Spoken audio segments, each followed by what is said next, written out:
Welcome, thank you very much. నా పేరు Ram వకాడా, I'm N NRI. ఈ మధ్యనే నేను అమెరికా నుంచి వచ్చాను. అమెరికా నుంచి వచ్చాను. సో ఎలక్షన్స్ సరళి చూస్తున్నాను నేను.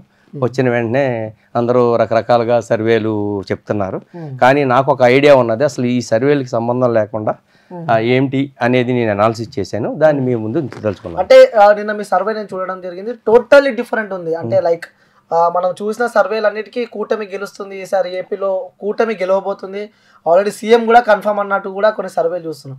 కానీ సడన్గా మీ సర్వే రాగానే మొత్తం టోటల్లీ క్వైట్ యాంటీ ఉంది. ఏంటి అలా? అయితే మీరు అన్నట్టుగా కూటమి అని అందరూ మీడియాలో చెప్పడం, సర్వేలు చెప్పడం అదొక ప్రాపగాండాలా అనిపించింది తప్ప రియలిస్టిక్గా నాకు అనిపించలేదు. నాకైతే 100% వైఎస్ఆర్ గవర్నమెంటే వస్తుందని నమ్మకం ఉన్నది. దానికి నేను ఫిగర్స్తో నేను ప్రూవ్ చేయదలుచుకున్నాను. మీరే చూద్దరు కానీ. ఓకే సార్, మళ్ళీ వైసీపీ ప్రభుత్వమే వస్తుంది అంటారు? వైసీపీ ప్రభుత్వమే వస్తుంది 100%. అంటే ఎలా మీ అనాలిసిస్ ఏ విధంగా ఉంది? ఓకే, అయితే నేనే మిమ్మల్ని అడుగుతాను. మామూలుగా నార్మల్గా ప్రభుత్వం అనేటప్పటికి గత ఎన్నికలు ఈ ఎన్నికలతో పోలిస్తే ప్రభుత్వ వ్యతిరేకత అనేది ఉంటుంది. సో ఆ ప్రభుత్వ వ్యతిరేకత దాన్ని బట్టి ఇప్పుడున్న గవర్నమెంట్ చేసిన యొక్క వెల్ఫేర్ స్కీమ్స్ని బట్టి వీటి మీద ఆధారపడి ఉంటుంది. నార్మల్గా మీరు ఏమనుకుంటున్నారు, ప్రభుత్వ వ్యతిరేకత ఎంత ఉంటుందని అనుకుంటున్నారు? అంటే జనాల్లో చూస్తుంటే సార్ వ్యతిరేకత కూడా చాలా ఎక్కువనే ఉన్నట్టు తీవ్రంగా కనిపిస్తుంది.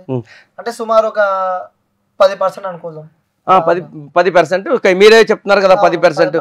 మీరు చెప్పినట్టుగానే 10% ఉందంటే గత ఎలక్షన్స్లో వచ్చిన మెజారిటీ ఆఫ్ ద ఓట్స్ని బట్టి వ్యతిరేకత ఎంత ఉన్నది. ఇప్పుడు ఈ గవర్నమెంట్ చేసిన వెల్ఫేర్ స్కీమ్స్, ఆ మెరిట్స్ డిమెరిట్స్ పోల్చి మీకు ఎక్స్ప్లెయిన్ చేస్తాను నేను. మీరే చూద్దరు కానీ. ప్రతి ఒక్కటి ఎక్స్ప్లెయిన్ చేస్తాను డెఫినెట్గా. ఓకే, సో ముందు ఇప్పుడు ఈ 2024 ప్రపోజల్ వచ్చే ఎలక్షన్స్లో 100% జగన్ ఎందుకు వస్తాడనేది చెప్పడానికి నేను ముందు 2019లో వచ్చిన ఓటు పర్సెంటేజ్ని బేస్ చేసుకుని మీరు చెప్పినట్టుగా 10% యాంటీ ఇన్కన్వెన్సీ ఉంది, అలాగే మెరిట్స్ ఏంటి డిమెరిట్స్ అని కంపేర్ చేస్తూ మీ ఉన్న డౌట్స్ని క్లియర్ చేస్తూ నేను ఎక్స్ప్లెయిన్ చేస్తాను. సో మనం తప్పనిసరిగా చూడండి. ఇప్పుడు మీరు చెప్పారు కదా, ఇప్పుడు 2019లో ఎలక్షన్ రిజల్ట్స్ ఎలా ఉన్నాయో మీకు ఓటు పర్సెంటేజ్ చెప్తాను. Election results vote percentage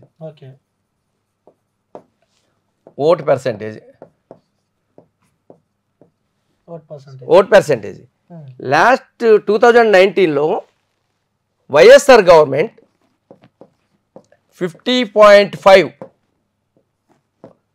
vote percentage తోటి 151 సీట్స్ వచ్చినాయి.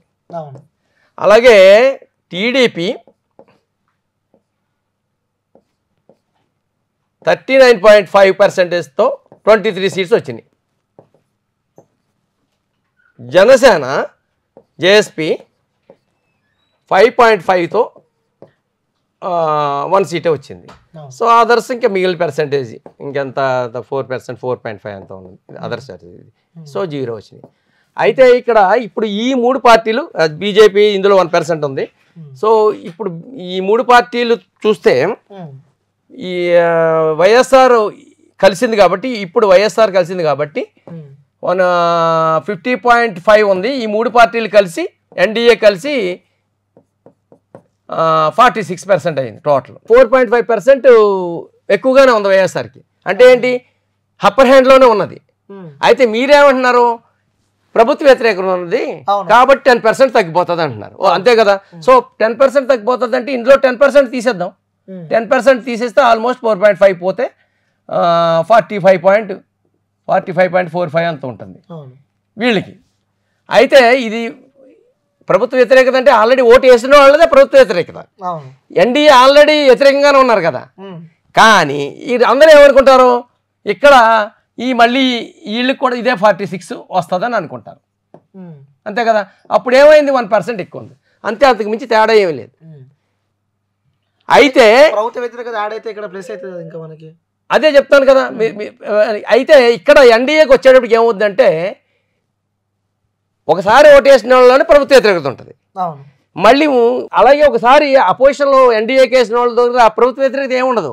వాళ్ళు ఏంటి, మళ్ళీ కొత్త గవర్నమెంట్కి ఏమైనా ఫేవర్ ఉన్నదా లేకపోతే ఇంకా బాగోలేదా గవర్నమెంట్ అనేది ఆలోచిస్తారు వీళ్ళు. వీళ్ళు ఆలోచిస్తే నాకు తెలిసి ఏమైందంటే, వీళ్ళు ఒక 10% మళ్ళీ ఈ గవర్నమెంట్ వేయడానికి అవకాశం ఉంది. ఓకే, అంటే గత ప్రభుత్వం అప్పుడు చేసిన వ్యక్తులు మళ్ళీ చేంజ్ అయ్యే అవకాశం ఎందుకు అవకాశం ఉన్నదంటే దానికి నేను రీజన్ చెప్తాను. జగన్ గవర్నమెంట్లో ఆయన ఏం చేశాడు, ప్రతి రాష్ట్రానికి ముందు విద్య, వైద్యం, తర్వాత ఉద్యోగం, తర్వాత డెవలప్మెంట్, ముందు ఈ 3 ఫ్యాక్టర్లు ఇంపార్టెంట్. సో అందుచేత ఫస్ట్ విద్యను తీసుకున్నాడు ఆయన. అందుకే స్కూల్స్ని ఈ దేశంలో లెక్కలు లేని విధంగా ఆయన ఇంప్రూవ్ చేశాడు. అలాగే వైద్యం 16 మెడికల్ కాలేజీలు పెట్టాడు. ఇంతకుముందు ఎప్పుడు దేశ చరిత్రలో అన్ని మెడికల్ కాలేజీలు ఏ స్టేట్లో పెట్టలేదు. ఇక డెవలప్మెంట్ వారు వచ్చేటప్పుడు, డెవలప్మెంట్ అంటే జనరల్గా ఏమనుకుంటారు, ఐటీ జాబ్స్ వచ్చేస్తే డెవలప్మెంట్ అంటారు. ఐటీ జాబ్స్ వచ్చేయాలంటే నువ్వు ఏదైనా ఇన్ఫ్రాస్ట్రక్చర్ చూపెట్టుతో లేకపోతే గత ప్రభుత్వంలో ఏదైనా రెడీ చేసి ఉంచితేనో మర్చిపోయిన రోజు ఉద్యోగాలు ఇవ్వడానికి ఉంటుంది. అంటే వాస్తవంగా మనం మాట్లాడుకోవాలంటే సార్ జాబ్స్ చాలా ముఖ్యం. అవును, కానీ జాబ్స్ ఐటీ జాబ్స్ ముఖ్యం. ఐటీ జాబ్స్ రావాలంటే ఇన్ఫ్రాస్ట్రక్చర్ ఉండాలి కదా. ఇప్పుడు సెపరేట్ అయిన స్టేట్కి ఇన్ఫ్రాస్ట్రక్చర్ ఇమీడియట్గా కావాలంటే ఒక రోజులో అయిపోదు, దానికి ఒక 5 years 10 years పడుతుంది. లాస్ట్ గవర్నమెంట్ ఏమైనా 5 yearsలో చేసి ఉంటే ఇప్పుడు ఇమీడియట్గా జాబ్స్ ఇవ్వడానికి ఉంటుంది. మళ్ళీ ఇన్ఫ్రాస్ట్రక్చర్ మొదలు పెడితే ఏమవుతుంది, ఇంకో 5 years పడుతుంది, టైం పడుతుంది. కాబట్టి ఇమీడియట్గా దాన్ని ఆ గ్యాప్ని ఫిల్ చేయడం వాళ్ళు ఏం చేసేటంటే వాలంటీర్ వ్యవస్థ ద్వారా ఎంతో కొంత వేతనాన్ని వాళ్ళు ఖాళీగా ఉంచకుండా ఎంతో కొంత వేతనం ఇచ్చి వాళ్ళని ఉద్యోగులు చేసి అది సాటిస్ఫై చేయగలిగాడు. So and at the same time welfare schemes, ఇమీడియట్గా కరోనా వచ్చింది, మళ్ళీ వెల్ఫేర్ స్కీమ్స్ ఏమిచ్చాడు ఆయన, ఈ ఉద్యోగాలు వచ్చి వాళ్ళు ఇన్ఫ్రాస్ట్రక్చర్ డెవలప్ అయ్యి ఉద్యోగం చేసి సంపాదించుకోవడానికి కంటే కూడా ముందుగాను వాళ్ళకి ఇమీడియట్ నెసెసిటీస్ ఏమైనా ఆలోచిస్తే ఆయనకి తిండి, బట్ట అవి ఇంపార్టెంట్. సో ఆ తిండి ఇవ్వాలి కాబట్టి మనకి SC ST లేకపోతే BC లోవర్ మిడిల్ క్లాసు వీళ్ళందరినీ కొంచెం సాటిస్ఫై చేయాలంటే ఇమీడియట్ కరోనా వచ్చిన టైము. సో ఇవన్నీ కవర్ చేయాలంటే ఇమీడియట్గా వాళ్ళని కవర్ చేయాలి కాబట్టి స్కీమ్స్ పెట్టి ఆ స్కీమ్స్ ద్వారా అది అవసరం కూడా, అది ఇంపార్టెంట్ అని కాదని ఎవరు చెప్పలేదు. ముందు అవి ఉండాలి, అవి అయిన తర్వాత ఇమీడియట్గా డెవలప్మెంట్ వద్దని నేను అంటున్నా. కానీ డెవలప్మెంట్ ఎంత మేరకు చేయగలిగాడు ఆయన అనేది కూడా మనం ఆలోచించాలి. చేయలేదు రోడ్లు వేయలేదంటే రోడ్లు కూడా వేయలేదు. చూడండి లాస్ట్ గవర్నమెంట్లో ఎంత 30,000 crores ఎంత ఖర్చు పెడితే 43,000 crores ఈయన ఖర్చు పెట్టాడు. అంటే సార్ మనం ఒకటి వాస్తవంగా మనము ఏపీ రోడ్లపైకి వెళ్తుంటే మనకి ముఖ్యంగా రోడ్లు, సో అంటారు అంటే ఒక ఉదాహరణ చెప్తారు కదా, సో ఒక ప్రెగ్నెంట్ ఉన్న అమ్మాయి ఆ రోడ్లపైకి వెళ్తే అక్కడనే డెలివరీ అయిపోతే అంత పరిస్థితి, దీర్ఘమైన పరిస్థితి ఏపీ ఉంది. సో ఏపీ రోడ్లు చాలా దరిద్రంగా ఉన్నాయి. సో అది కూడా చాలా మైనస్ అయ్యే అవకాశాలు ఉన్నాయి. ఓకే, మీరు అన్నది కరెక్టే. ఏపీ రోడ్లు అంత దరిద్రంగా ఉన్నాయంటే అంతకు ముందు గవర్నమెంట్ లోనే ఏమి చెయ్యకపోతేనే కదా. అసలు ఆ రోడ్లు ఇంతకు ముందు వాళ్ళు ఏమో రిపేర్ చేయకపోబట్టే కాబట్టి అంత దారుణంగా తయారండి. సో వచ్చిన తర్వాత మీరు అనుకున్నంత లేదు, మేము వెళ్ళి చూశాను కొన్ని చోట్ల మీరు అన్నట్టుగా నిజంగానే బాగోలేదు రోడ్లు, స్టార్టింగ్ లో బాగోలేదు, స్లోగా ఆయన ఇంప్రూవ్ చేసుకుంటూ వచ్చాడు. ఎండ్ ఆఫ్ ద రోడ్ ఏమైంది కొన్ని రోడ్లు కాకినాడ లాంటి చోట చూసాం కొన్ని రోడ్లు. ఇదేంటి ఇంకా వేయలేదు, ఎలక్షన్ వచ్చేసింది రోడ్లు వేయలేదు ఏంటి అని అడిగితే లేదండి గత ప్రభుత్వంలో చేసిన కాంట్రాక్ట్ అండి, వాళ్ళు బిల్లులు రాక లేకపోతే బిల్లులు వాడేసుకుని చేశారని ఒక విధంగా చెప్తున్నారు కొంతమంది. మరి దానికి మనం ఏం చెప్తాం? సో అల్టిమేట్గా ఏంటంటే ఏ ప్రభుత్వమైనా చివరికి ఓటు వేయడానికి వచ్చేటప్పటికి డెవలప్మెంటు ఇంపార్టెంటే, కానీ అంతకంటే వెల్ఫేర్ స్కీమ్స్, ఎడ్యుకేషను, మెడికల్ అవి మోస్ట్ ఇంపార్టెంట్ అనమాట.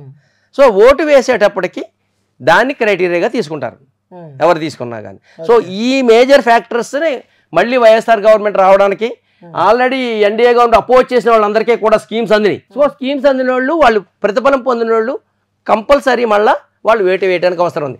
ఎప్పుడైతే మీకు ఈ ప్రభుత్వ వ్యతిరేకత ఉన్నదో మళ్ళీ ఈ వ్యతిరేక ఓటు నుంచి కూడా మనకి పాజిటివ్ అవుతుంది.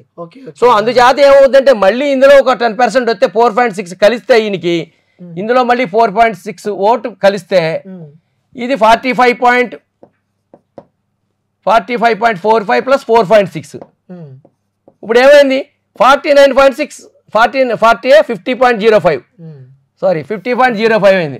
50.05 అయింది అంటే స్టిల్ మీకు ఆయన కావాల్సిన ఓటు బ్యాంక్ వచ్చేసింది. సో ఆ విధంగా మీ పర్సంటేజ్ వెల్ఫేర్ స్కీమ్స్ చూసుకుంటే ఈ విధంగా ఉంటుంది. సో ఇంకొక మూడో ఫ్యాక్టర్ ఏంటంటే విశ్వసనీయత, అంటే క్రెడిబిలిటీ ఆఫ్ ద లీడర్స్. అరే నిజంగా అది ఇంపార్టెంట్. అది ఆ విధంగా చూస్తే ఏమవుతుందంటే గత ప్రభుత్వంతో కానీ ఈ ప్రభుత్వంతో పోల్చి చూస్తే జగన్ ఆయన వైఎస్ఆర్ నుంచి ఆయన ఇచ్చిన ప్రతిదాన్ని ఫుల్ఫిల్ చేసుకుంటూ వస్తున్నాడు. అరే మన చెప్పింది ప్రతిదాన్ని స్కీమ్స్ని ఇంప్లిమెంట్ చేశాడు ఆయన. సో ఇందులో కరప్షన్ కూడా ఏం అవకాశం లేదు, అంతా డైరెక్ట్గా వాళ్ళ అకౌంట్స్లో పడిపోతుంది. అంటే కరప్షన్ కూడా ఏమీ లేదని చెప్పి మీరు చెప్తున్నారు. మీరు చెప్పండి. ఏపీలో ఉన్న వైసీపీ నుంచి గెలిచిన ప్రతి ఒక్క ఎమ్మెల్యే, ప్రతి ఒక్క మంత్రి, సో అందరి పైన కరప్షన్, చాలా బీభత్సంగా డబ్బులు దోచుకున్నారు. సో జనాల నుంచి తీవ్రంగా వ్యతిరేకత ఉంది ఆ లీడర్ల పైన. ఇప్పుడు మీరు న్యూస్ లోని పేపర్ లోని మనం ఎలా చెప్పొచ్చు. మీరు నన్ను క్వశ్చన్ అడిగితే నేను ఏదైనా ఆన్సర్ చెప్పొచ్చు. ఎగ్నిస్ట్ గా వాళ్ళ కోసం ఇంట్రెస్ట్ గా ఉన్నది. వాళ్ళు జబర్దస్తంగా అవకాశం ఏది, డబ్బులన్నీ తీసుకెళ్ళి డైరెక్ట్గా అకౌంట్ చేస్తున్నాడు. మీరు అన్నట్టున్నారు కదా డెవలప్మెంట్ లేదని. డెవలప్మెంట్ ఉంటే అందులో కమిషన్లు తీసుకుని వాడుకోవడానికి ఉంటుంది. ఇంకెక్కడ తీసుకుంటానికి అవకాశం ఉంది వాళ్ళకి? మీరే చెప్తున్నారు డెవలప్మెంట్ లేదని. అందులో ఏమున్నది? మెడికల్ కాలేజెస్ వచ్చినాయి, స్కూల్స్ వచ్చినాయి, అది డెవలప్ అయినట్టు కనిపిస్తుంది. అంతే, డైరెక్ట్గా వాళ్ళకి వాళ్ళ ఫండ్స్ నుంచి డైరెక్ట్గా ఖర్చు పెడుతున్నారు. సో ఇదంతా యాంటీ ప్రాపగండా తప్ప ఎమ్మెల్యేలు కానీ ఎంపీలు కానీ వాళ్ళు ఖర్చు పెట్టి అందులో కమిషన్ తీసుకునేటంత అవకాశం వాళ్ళకి ఎక్కడా లేదు. ఇదంతా యాంటీ ప్రాపగండానే,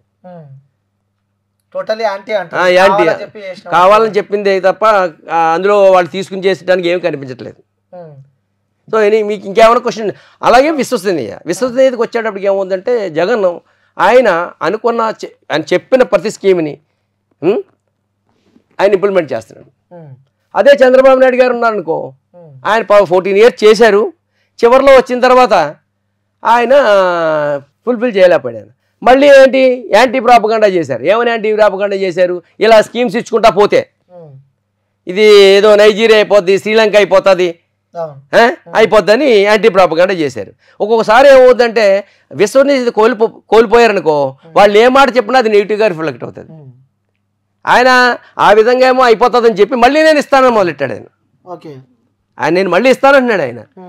మరి మళ్ళీ నువ్వు ఎలాగ ఇవ్వగలవు? ఈ వాటర్ మైండ్ సెట్ అలా ఉంటుంది.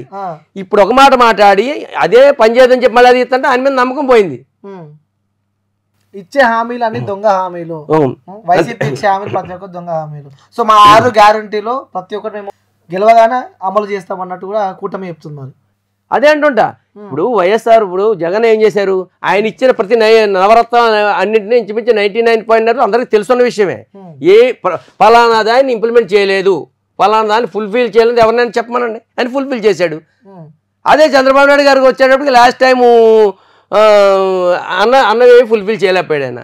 మళ్ళీ ఇవి ఇస్తే బీద దేశం అయిపోతుంది, లేకపోతే శ్రీలంక అయిపోతుంది, నైజీరియా అయిపోతుంది. అలాంటప్పుడు మళ్ళీ ఈయన మళ్ళీ అలాగే ఇవ్వగలుగుతాడు, ఇంకా ఎక్కువ బడ్జెట్ అలాగే ఇవ్వగలుగుతాడు. ఇవన్నీ వాటర్ ఆలోచిస్తాడు. ఇప్పుడు రేపు పొద్దున వచ్చింది కాకుండా ఉన్నాయి తీసేస్తాడేమో అని భయం ఉంటుంది ఆయనకి. అంటే గతంలో ఇచ్చిన హామీలు నెరవేర్చలే కాబట్టి సో ప్రజలలో కూడా అది వ్యతిరేకత కూడా ఉంటుంది. డెఫినెట్గా వ్యతిరేకత ఉంటుంది, డెఫినెట్గా వ్యతిరేకత ఉంటుంది. ఎందుచేతంటే ఒకసారి నమ్మకం పోయిన తర్వాత, క్రెడిబిలిటీ పోయిన తర్వాత నమ్మరు. ఆయన ప్రతి పాయింట్ కూడా ఇప్పుడు వాలంటీర్లు అన్నారు, వాలంటీర్ వ్యవస్థ మంచిది కాదన్నాడు ఆయన. మళ్ళీ అదే ఆయన మంచిది నేను ఇస్తానంటున్నాడు ఆయన. అంటే ఆయన నమ్మకం లేదు. ఒకసారి మళ్ళీ రేపు పొద్దున మళ్ళీ వచ్చిన తర్వాత ఇది మంచిది కాదని తీసేస్తాడేమో అని భయం వీళ్ళకి. అందులో కూడా వ్యతిరేకత వచ్చింది కదా. మరి వాళ్ళు ఏదో హ్యూమన్ ట్రాఫికింగ్ అని ఇలాంటివన్నీ బ్లేమ్ చేయటం, వాళ్ళు హర్ట్ అవ్వడం, వాళ్ళ పేరెంట్స్ కూడా హర్ట్ అవ్వడం, ఇలాంటివన్నీ జరిగినాయి. ఆయనకి బయటికి చెప్పలేకపోతున్నారు తప్ప. అంటే ముఖ్యంగా రాష్ట్ర ముఖ్యమంత్రి వైఎస్ జగన్ పైన కూడా చాలా ఆరోపణలు ఉన్నాయి. అంటే భూ కబ్జా చాలా వరకు ఇవన్నీ పత్రికల్లో రాశారేమో కానీ భూ కబ్జా చేశారని ఎక్కడ చూపెట్టండి మీరు. ల్యాండ్ కబ్జాలు అదే మీరు పత్రికలోని న్యూస్ అదే అసలు అది రియలిస్టిక్ గా మీకు ఎక్కడైనా ప్రూఫ్ ఉందా? ఇప్పుడు లాస్ట్ గవర్నమెంట్ ఉన్నది అనుకో, ప్రూఫ్లోనే. ఇప్పుడు ఒక ఆమె వనజాక్షమ ఆమెని హెరాస్ చేశారు ఒక గవర్నమెంట్ ఎంప్లాయీని. అది నార్మల్గా ఏమవుతుందంటే పబ్లిక్ ఇండివిజువల్స్ని ఎప్పుడైనా టచ్ చేస్తే పబ్లిక్లో ఇప్పుడు గవర్నమెంట్లో ఎమ్మెల్యేలు ఎంపీలు వాళ్ళు వాదుకోవడం, రాజకీయ నాయకులు మాట్లాడుకోవడం వేరు, వాళ్ళ మీద వీళ్ళ మీద కేసులు పెట్టుకోవడం వేరు. ఇండివిజువల్స్ మీద అటాక్ చేస్తే ఏమవుతుందంటే అదే మైండ్స్లో ఉండిపోద్ది. అరే ఇండివిజువల్ అడిగితే రేపు పొద్దున మనకి ఏమవుతుంది రేపు పొద్దుట, అరే ఒక ఎంప్లాయీనే హెరాస్ చేశారు. ఆ ఎఫెక్ట్ వల్ల లాస్ట్ టైం చంద్రబాబు నాయుడు గారు ఓడిపోయారు. అది చాలా మైండ్లో ఉండిపోయింది. అరే ఒక పబ్లిక్ ఎంప్లాయీని ఒక ఎమ్మెల్యే రోడ్డు మీద ఇచ్చేస్తే మన కామన్ పీపుల్ మనకి ఏమవుతుంది రేపు పొద్దుట. ఇవన్నీ లీగల్ ఇష్యూస్. సో ఇలాంటి వాటి వల్లే ఎఫెక్ట్ అయింది. తెల్లవారుజామున ఎవరో ఒక మీడియా పర్సన్ తీసుకుని వెళ్ళిపోవడం, ఇవన్నీ జరిగినాయి రియలిస్టిక్ గా. అప్పుడు అంటే జగన్ పైన ఎలాంటి ఆరోపణలు లేవు, కేవలం చేస్తున్న నాటకాలే అంటారు. ఇవన్నీ అది మీడియాలో వచ్చిన ప్రూఫ్లు ఏమన్నా చూపెట్టండి. ఆరోపణలు ఏమన్నా ఉన్నాయి? ఆయన ఎవరినైనా తిట్టాడా? ఆయన పార్టీ వాళ్ళు తిడతారు, కలవాడు కలవలేదు, తిట్టలేదు. జగన్ అనే వ్యక్తి అధికారంలో కూర్చున్నప్పటి నుంచి జనాల దగ్గరకే రాడు. ఓకే, 3 మీట్లు పెట్టాడు. ఓకే, జనాలతో సరిగా మాట్లాడాడు. ఇప్పుడు కొంతమంది చేతల మనిషి అంటారు, ఆయన చేతల మనిషి, మాటల మనిషి కాదు. ఆయన చేతలో చేశాడు. ఆయన ఇస్తానన్న మాట నిలబెట్టుకున్నాడు. నీకు పబ్లిక్ ని వచ్చి మాట్లాడడానికి అవకాశం లేకుండా అన్నీ ఆయనే చేసేస్తున్నాడు. ఇప్పుడు వాలంటీర్ని ఇంటికి పంపించి నీకు పని చేసి పెట్టేస్తున్నాడు ఆయన. నీకు నువ్వు ఆఫీస్కి వెళ్ళవలసిన పని లేదు, గవర్నమెంట్ నన్ను క్వశ్చన్ చేయాల్సిన అవసరం పని లేదు. అందుకే ఆయన మాట్లాడవలసిన అవసరం లేదు. మాట్లాడవస్తే 3 కోట్ల మంది ఎన్నిసార్లు ఎప్పుడు మాట్లాడగలడు ఆయన? అడ్మినిస్ట్రేషన్ అంటే అది నువ్వు చేయడం కాదు, ఒక లీడరు కొంతమంది చేత చేయించాలి. That is administration. అందుకోసమే నేను 24 గంటలు పని చేస్తానంటే అవ్వదు. నువ్వు 8 గంటలు పని చేయి, 8 లక్షల మంది చేత పని చేయించుకో. అలా జగన్ చేస్తాడు అంతే. 100% ఆయన చేస్తున్నాడు. అది అది వాటర్లోకి వెళ్ళిపోయింది, మైండ్ సెట్లోకి. ఇది యాంటీ ప్రాపగండా తప్ప ప్రతి వాటర్ మైండ్ సెట్లోకి అది వెళ్ళింది. 100% ఆయన గవర్నమెంట్ ఏ విధంగా చూసినా వీళ్ళు ఎన్డీఏ గవర్నమెంట్ ఈ పర్సంటేజ్ని దాటి వెళ్ళలేరు.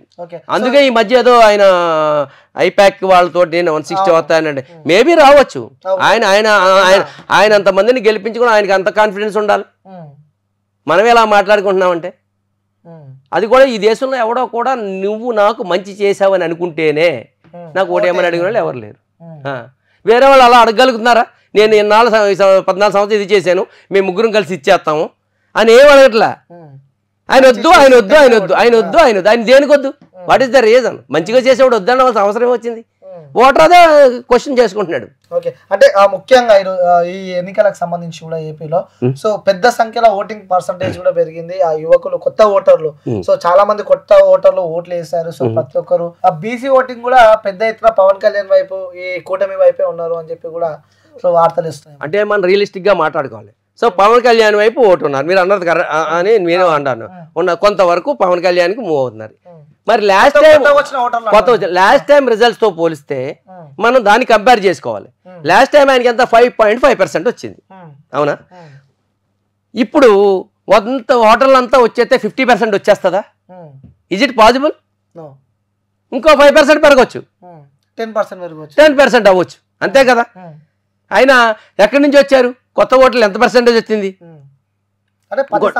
ప్రతి వయసు వాళ్ళు అందరూ జనంలో ఉన్న లీడర్ కదా, ఎందుకంటే పవన్ కళ్యాణ్ వ్యక్తి సో ఓడిపోయినప్పటి నుంచి ఇప్పటిదాకా గ్రౌండ్ లో ఉన్న లీడర్. ఆయన ఎక్కడున్నాడు? ఎక్కడ లేడు. ఆయన జనాల మధ్య ఎక్కడ తిరగలేదు. ఈవెన్ స్టిల్ ఇప్పుడు కూడా జగన్ ఇచ్చిన ఫోటోలు, జగన్ గారు ఇచ్చిన ఫోటోలు ఆయన యాత్రలో ఆయన ఇవ్వలేకపోయాడు. అంటే ఎన్నికలు వస్తున్నాయని చెప్పి 2 నెలల ముందు బయటకు వచ్చిన వైఎస్ జగన్ అంటున్నారు. ఆయన ఎప్పుడు ప్రజల్లో ఉన్నట్టే లెక్క. ఒక చీఫ్ మినిస్టర్ ప్రజల్లో రోడ్ల మీద తిరుగుతాడే ఏంటి? అడ్మినిస్ట్రేషన్ మానేసి ప్రజలకు ఏం కావాలో ఆయనకు తెలుసు కాబట్టి ఆయన ఫుల్ఫిల్ చేస్తూ వాళ్ళ టీం ద్వారా, అదే వాళ్ళ యంత్రాంగం ద్వారా కావాల్సినవన్నీ ప్రజలకి అందించాడు. మొత్తానికి ఓటింగ్ పర్సెంట్ అంతా ఓకే. సో కొన్ని రోజుల రిజల్ట్ రాబోతుంది. సో మీ అనాలిసిస్ ప్రకారం కూడా ఈసారి మాత్రం మళ్ళీ వైఎస్ జగన్ వస్తారని చెప్పి 100% అందులో ఏ విధమైన అనుమానం లేదు, గట్టి కాన్ఫిడెంట్. ఎందుకంటే అవతల ఇప్పుడు మీరే ఆర్గ్యూ చేయండి, మీరు చెప్పండి ఎందుకు ఎన్డీఏ వస్తుందని మీరు చెప్తున్నారో చెప్పండి. మీరు ఎందుకు వస్తుందో నేను పర్సెంటేజ్ ఆఫ్ ఓట్స్ చెప్పాను. నేను ఆల్రెడీ 50% ఆయన ఉన్నాయి. ఆ 50% ఒకసారి 50% కూడా తగ్గొచ్చు కదా. అదే అది తగ్గడానికి వాడు ఓటర్ ఆలోచిస్తాడు. నేను వెనక్కి ఓటు వేయాలంటే ఒకసారి ఇంట్రెస్ట్ కొద్ది వేసాడు, ఇప్పుడు ఇంకా స్కీమ్స్ నడుస్తున్నాయి, నేను ఓటు వేయాలంటే ఈయన ఏం చేయలేదని నేను వెనక్కి వేయాలని ఓటు ఆలోచిస్తాడు. నేనేదో 5% 10% మీరు చెప్పాను తప్ప ఆ 10% కూడా తగ్గదు. అది 2% 5% తగ్గుతుంది. ఎందుచేత అంటే ఎగ్నిస్ట్ ఏమీ లేదు, యాంటీ ప్రాపగండా. ఎప్పుడు కూడా ఓటు అంటే ఏంటి? తన ఎవరికి నేను ఎవరికి వేస్తున్నాను చెప్పడం. ఈ పబ్లిక్లో సర్వేలు గిరివేలు అన్నీ ఏంటి? పబ్లిక్లో ఎవరు చెప్పడం, మనసులో ఉంటుంది. మనసులో ఏమనుకుంటాడో మన రీజన్స్ కావాలి.